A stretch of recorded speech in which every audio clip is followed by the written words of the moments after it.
Hey guys, Robin here, and welcome to another movie review. Um, so in my last review, I was reading the next movie.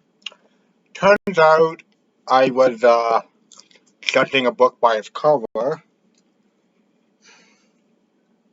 Turns out I was judging a book by its cover, but I mean, today today's movie is show.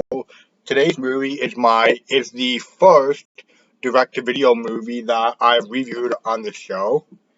And that movie is 2001's Children of the Living Dead. Wait a minute. There we go, that's better. So, as I was saying, today's review is Children of the Living Dead, which, despite its title, there isn't a single zombie child in the whole movie. I mean, yeah, there are kids in the movie, but they never become zombies. So, and you can just look at this cover, you can see why I was judging it, right? This guy here, our head zombie, obviously a crappy rubber mask. Yeah. Now, now this zombie is Abbott Hayes, who his backstory was his mom raised him as a girl. He snapped, did something bad. He snapped, started raping and killing women. And he went to jail where he was murdered, and his dead body, literally all they had to do was just roll it out. So all they had to do was just roll his body out, but his body just vanished. And and no, the movie never explains how Abbott Hayes got this zombie ability. It's just something they kind of pull out of their ass and never explain. Which, by the way, for the first 15 minutes of the movie, we get to see Tom Savini, killing zombies, but there's a problem with that. Well, first of all, there's one scene where he just opens fire while they're on a barn wasting ammo. And at one point, he sees a bunch of zombies kind of coming up a hill that he's on top of with his car. Now, you would think that he would just get in the car and run the zombies down, or he'd release the parking brake and let the car take care of it. Nope. He does release the parking brake and the car and it rolls, but it misses the zombies and he just blows up his own car that his guns were in. And yeah, it's just and also but they find Savini and the sheriff. They find a bunch of kids in the barn, and the next scene, they're driving past the Abbott Hayes place where they were when they were kidnapped.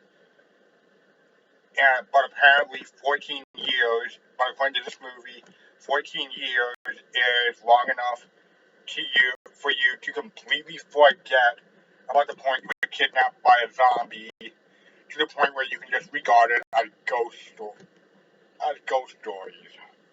Which, by the way, the guy driving the van, who, by the way, was one of the kids that was kidnapped, they see Abbott Hayes, in the middle of the road.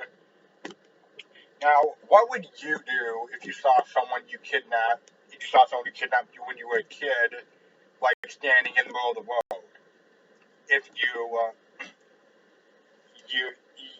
you might swerve the car to the side, you might gently turn the wheel and drive around them, or you might plow into them.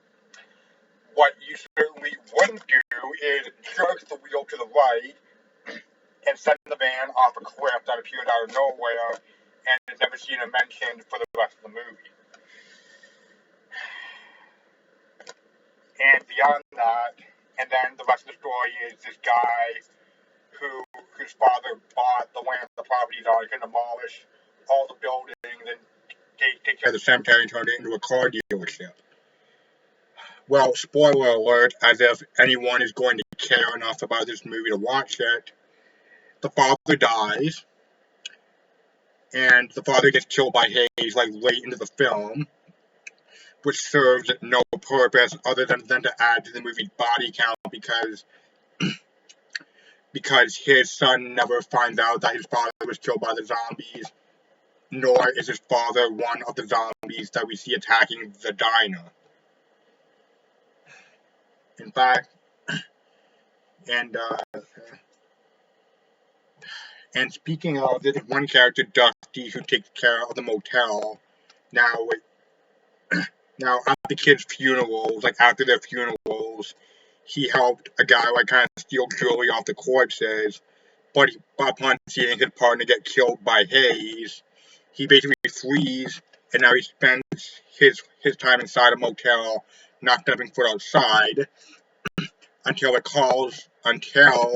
he had to go outside to turn off the gas line, until he had to go outside and turn off the gas line.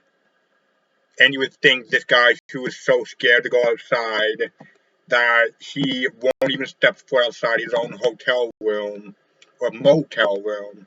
He goes off, switches the gas line, goes around the building, then he comes back and says, but yeah, there's nothing to be afraid of. And Hayes gets him.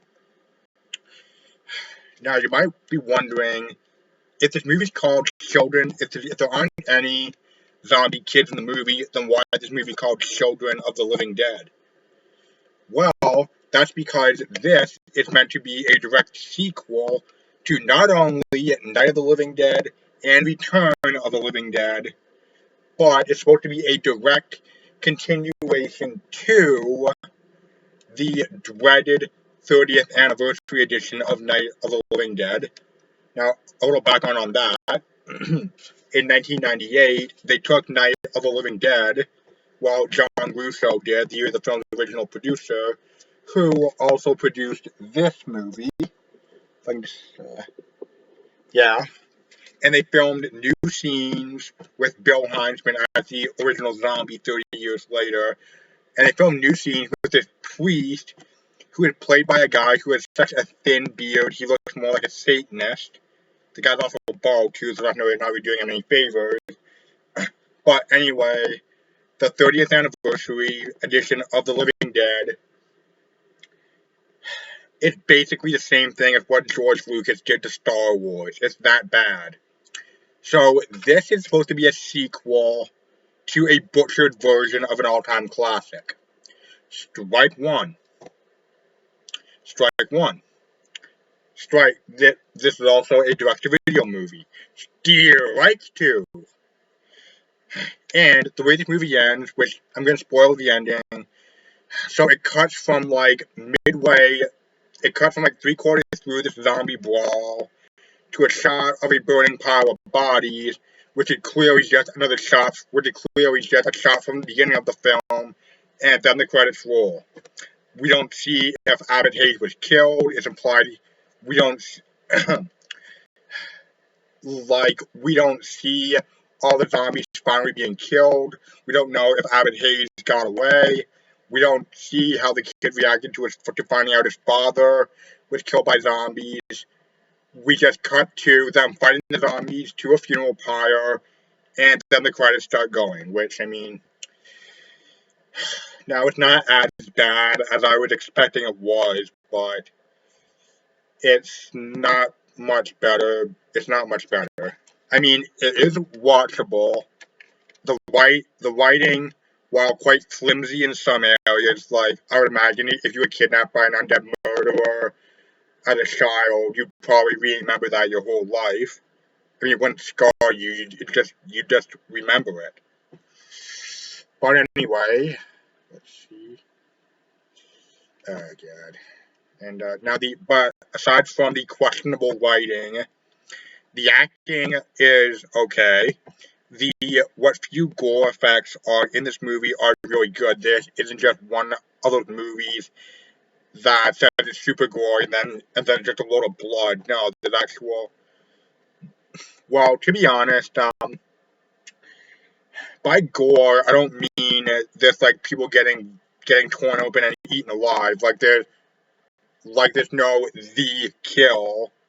which by the way, the kill in a zombie movie to me is Captain Rose in Day of the Dead, David from Shaun of the Dead, and to a lesser extent, Clive from Cockneys vs. Zombies. But there are like bits where you see people getting well, you do see like the zombie tearing stuff off, but for the most part, you just see the zombie going like, "Ah," and you see the aftermath of that, which it's decent. It is what it is, but this movie had a very troubled production because the producer and screenwriter Karen Lee Wolf turned out her behavior on set made her an appropriate fit for the name Karen, which honestly I'm surprised no one quit. But but but yeah. Oh, and one of the teenagers who goes off the cliff and turns up as a zombie is played by Heidi Heinzman, who is the daughter of this movie's cinematographer Bill Heinzman, and horror and zombie lovers will know Bill Heinzman as the cemetery zombie from Night of the Living Dead. So he was basically the first ever flesh-eating zombie. Which I mean, if you ask me, they should have had Bill as Abbott Hayes. Would have made the movie a lot better. Yeah, and yeah. So I mean, me personally, I mean, I wouldn't recommend this one. But if you find yourself with approximately an hour and a half to kill, this isn't the worst way to spend your time. You just probably you just you're just probably better off not you're probably just better off not watching this. But I mean, hey, if you're a diehard zombie lover, then go ahead, give it a shot. If you don't mind questionable writing, or the fact that it's a direct-to-video movie, which, by the way, this movie cost $500,000 to make, which, I mean, which you put that into comparison, which you put that in comparison, 7 years later, in 1994, $1 million got you the Roger Corman Fantastic Four movie.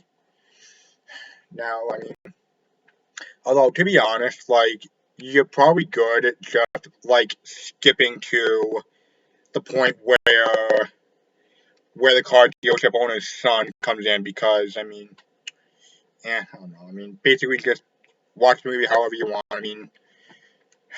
It's not a good movie, but it's not the worst movie ever. That Dishonored still go to the Godzilla anime, and nothing will probably knock it out of that spot. So, yeah. Thank you all for watching, and I will see you all soon in the near future. Peace.